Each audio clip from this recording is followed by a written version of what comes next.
with Shape of the City, and I am with Veronica Cockrell. She is with Partnership for Healthy Lincoln, and we are going to talk about Streets Alive. Yes. Yay! Another year for Streets Alive. For those few people that may not know what Streets Alive is, can you give us a description of what that involves? So Streets Alive is a free outdoor community event with the purpose of bringing free health and wellness and fitness resources to the neighborhood where it is and to the whole Lincoln community. And we switch locations every 2 years. This is the 9th year for Streets Alive. And this year we're in the South Salt Creek area, centered around here in Cooper Park in Park Middle School. So during the event, we block off 2 miles of Lincoln streets to traffic, where we encourage people to bike, run, skate, walk your dog, propel a wheelchair, ride your scooter, any way you can get here so that you're safe along the route. And we line the route with exhibitors that want to give out free health and wellness resources. There's also educational resources that will be given out. So examples of exhibitors will be Lincoln Fire and Rescue will be here with their fire truck to explore. We have Lincoln Electrical System with their high voltage demonstration. There's all sorts of fun things for kids to do. There'll be bounce houses. There'll be a dunk tank. All sorts of interactive fun games for kids to play, and really fun for any age and any family member that wants to come out and enjoy a nice afternoon. There's also music, some more active events as well? Yes, there'll be some live entertainment here in Cooper Park. We're partnering with Lincoln Calling. That's also taking place the same weekend, and we have a couple bands from that festival coming. The Wise and Jorana will be here. We also have the Cool Papas that will be playing here under the Cooper Park shelter. And so we have an entertainment site, we have a performance site where there will be dancing, dance groups will come, local high school bands will be performing, and also local performance artists will be doing just different demonstrations. And then we'll have another site for fitness demonstrations, such as the YMCA is going to demonstrate a pound class. The Lincoln Fencing Club will be doing a big fencing demonstration, and we have the Bay that will bring their big skateboard ramps that people can try out as well. So a lot of different things like that will be happening to encourage people to get out, to give them different ideas of fitness opportunities in the community. So yeah, it should be a really, really fun time. So what's new this year? So we do have a couple new collaborations we're working on this year. We're going to have an art walk on 6th Street in the route, and with the art walk we'll have 3 zones. We'll have a sidewalk chalk zone where we'll have a professional artist doing sidewalk chalk, and then kids can just jump in and do whatever art that they would like to create. We have a local artist show as part of that with people artists from the South Salt Creek area, and then we have a face painting zone where kids can come and get their face painted, and that collaboration is with the South of Downtown Art Hub. And then we have a fresh market vendor vendor area where we'll have community crops will be there, the Lincoln Fresh truck will be there, Green School Farms, just different places to get some local produce. And then we have a food truck area where we'll have different food trucks such as the Juju's Cajun and Creole cuisine, and a lot of other tasty options. Why are events like this so important? This is an amazing event, but why is this so important for Lincoln? Well, it's great for Lincoln to build this sense of community, maybe get to know a neighborhood that they have never been in before.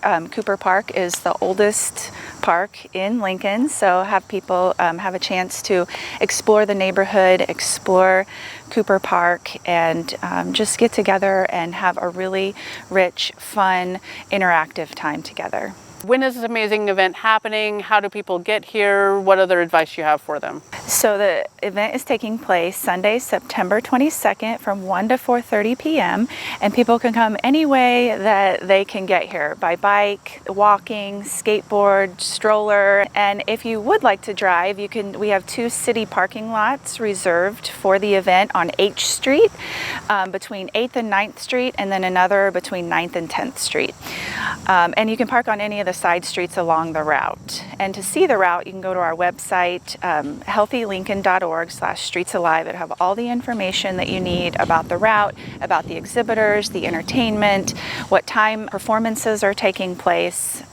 So yeah, we hope everyone can come out and enjoy us in the event. Cool. Well, LNKTV Health will be there as well, along with many partners and vendors and entertainers. So thank you for putting on this event, and we look forward to seeing everyone out there. Yeah, thank you. What if you could add 5 years to your child's life and make your whole family healthier with simple changes? Partnership for Healthy Lincoln wants to help you and your family live longer, healthier lives. It's easier than you think. Take the dog for a walk. Play more and text a little less. Swap out a soda for water once a day. Keep fruits and veggies handy for snacking. For more ideas, visit healthylincoln.org. My name is Spencer Munson. I'm the director of Lincoln Calling. Really excited about 5 days coming up in September where we celebrate music, art, wellness, and professional development. Really excited to kick off our wellness programs. I'm going to turn it over to Selena to tell you more. Hi, my name is Selena Malmkar, and I helped coordinate the wellness programming this year at Lincoln Calling. Last year was the first year of our wellness programming, and this year we're expanding. We have a lot of different things to offer. We've got fitness classes, we have workshops, and we have panel discussions to tackle those tough topics. We'll kick off the week on Wednesday with a sound blessing, just to get a good vibe for the start of the festival. The classes that we'll have for fitness will be anything from yoga to a mixed fit class to a boot camp that'll take place outdoors on the festival grounds, which will be really, really great. Those classes are going to be available to everybody, so it's free and open to the public, including all of those workshops and panels. I've got Bree over here with me, and she'll be sitting on the panel, and she's going to tell us a little bit more why this is such an important topic. I'm Brianne Key with Sacred Transitions Massage and Healing Therapies. On the panel, we're going to be discussing body positivity, creating safe spaces for acceptance for marginalized bodies, bodies that don't look like the social norm or the societal norm in yoga classes, in fitness spaces, or in any general space. Learning to listen, validate, create conversation and engage in conversation that really is anchored in hearing the voices that maybe we don't usually hear in our everyday lives. Along with the body positivity panel, we have a lot of other great panel discussions as well about health and wellness. We have a sex and relationship panel to talk about those tough subjects that we don't get to talk about a lot in public. And then along with that, we have an alternative health panel. Going along with that, all day Saturday, we have workshops from, I believe, 11 a.m. till 6 p.m. that incorporates those discussions that we're going to have on the alternative health discussion, which would include like herbalism, massage, sound therapy, and how do we incorporate those things into our daily lives. We need those extra tools in our wellness pocket. And Spencer over here is going to tell you where you can find all of this information. So really excited about the Lincoln Calling Weekend. Not only do we have all these amazing wellness activities, but we've got professional development workshops, and we have over 80 bands over 5 days. And the whole thing is wrapped up by a wonderful event. Streets Alive will be on Sunday to close out the weekend. You can find more information about all these wonderful activities at lincolncalling.com, or check us out on Facebook, Instagram, or Twitter.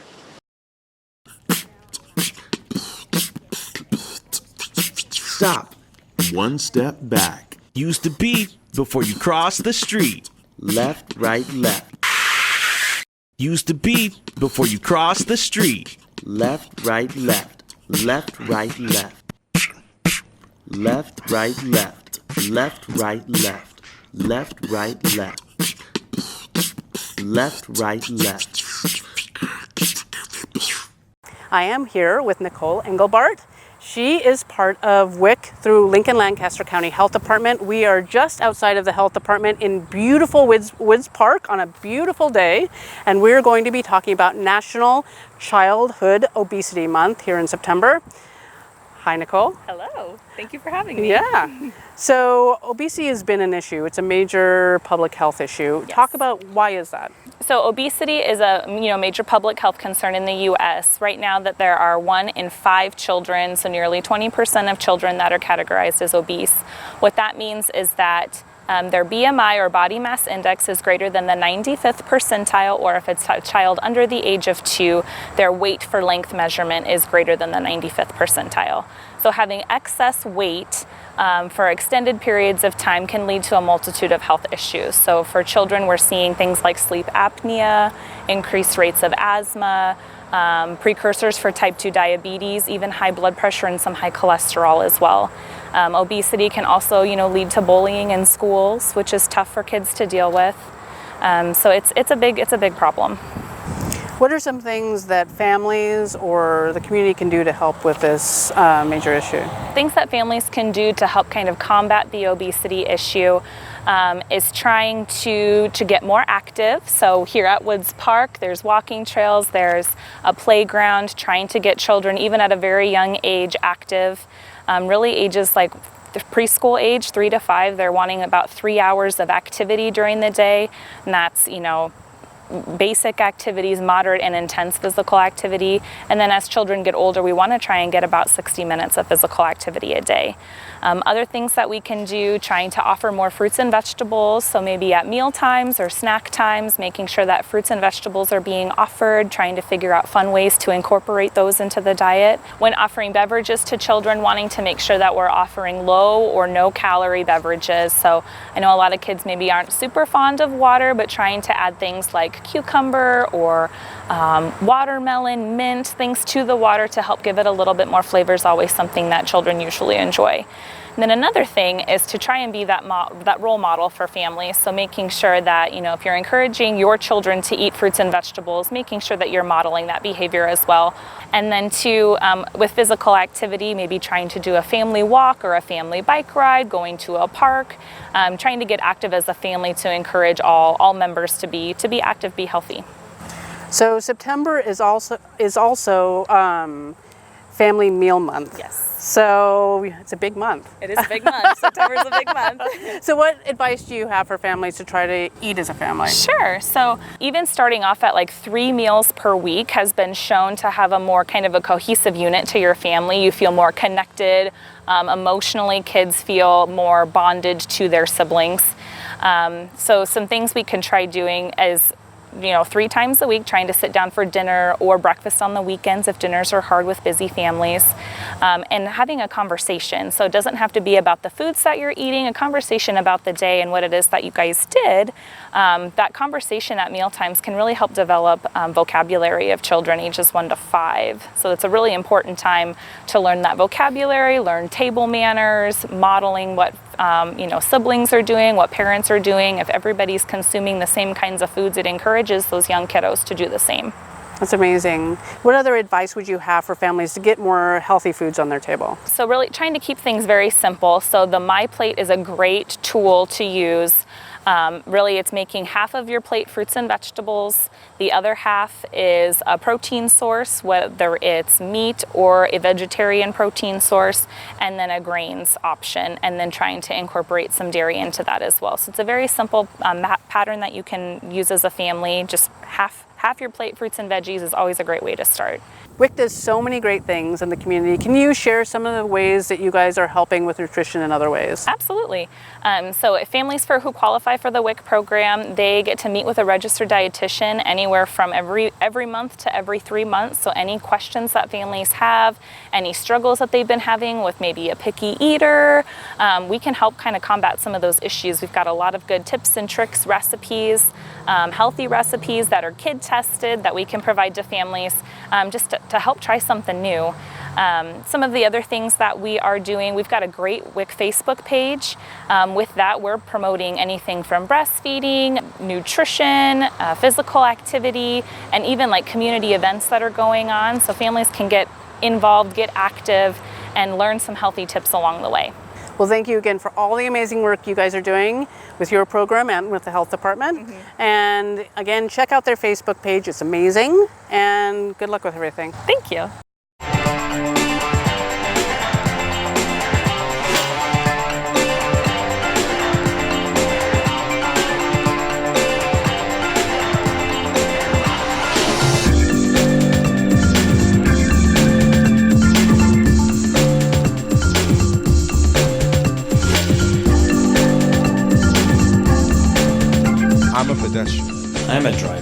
the cyclist. And I share the road.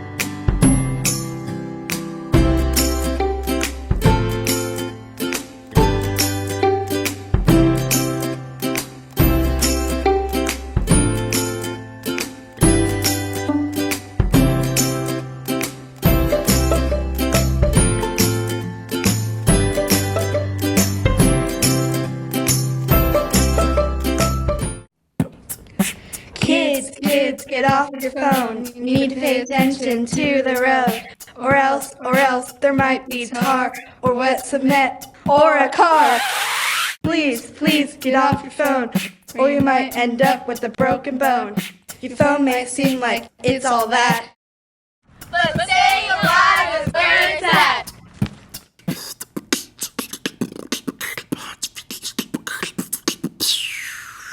As a home gardener, what should you be doing for the fall and winter? And a couple things come to mind.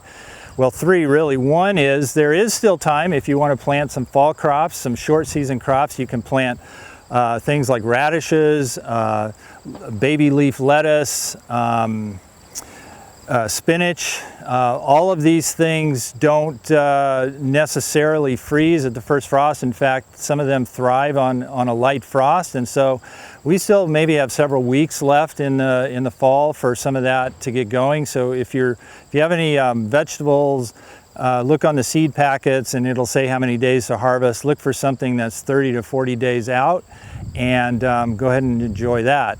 If your garden is done, or once that's over with, and you want to think about what you want to do for the winter, really, a couple things you can do is, one, we're going to be having tons of leaves and yard waste coming up.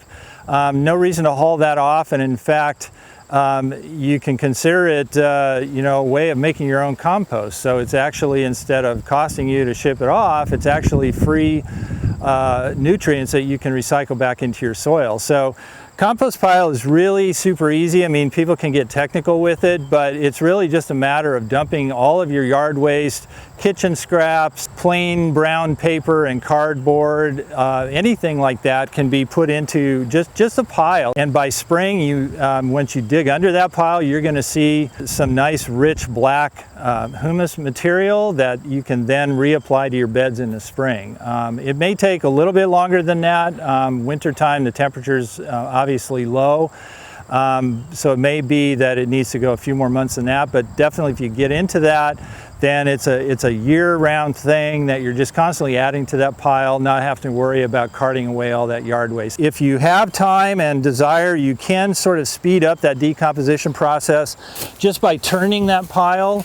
And so that's simply getting a pitchfork or a potato fork or anything. But you can see a lot of good, material that's already breaking down, and you're looking for that nice rich dark color. You're going to see a lot of little creatures and bugs and microorganisms in there that are doing their part to break down that material, and really it's nature's magic of turning that into compost. The benefits of turning this, though, is that it really does help to speed up that decomposition process, because decomposition requires oxygen. All those millions and trillions of little microorganisms need that oxygen to help break down the material. And so if you can provide oxygen by doing this turning and incorporating air in there, and then if it starts to look a little dry, take your garden hose, give it a real liberal amount of water, and that's going to help as well. You don't want it soggy, but it needs to have enough water and air for the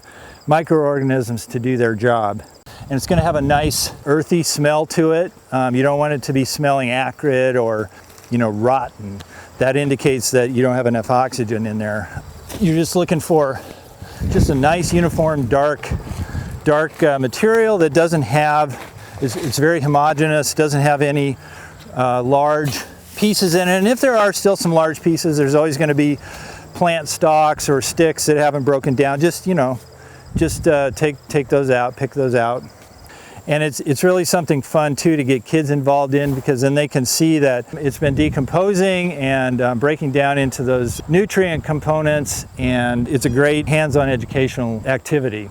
The other thing that you can do if you have, you know, too many leaves is, once your garden beds are clean and bare, go ahead and spread a thick pile, 6 to 12 inches.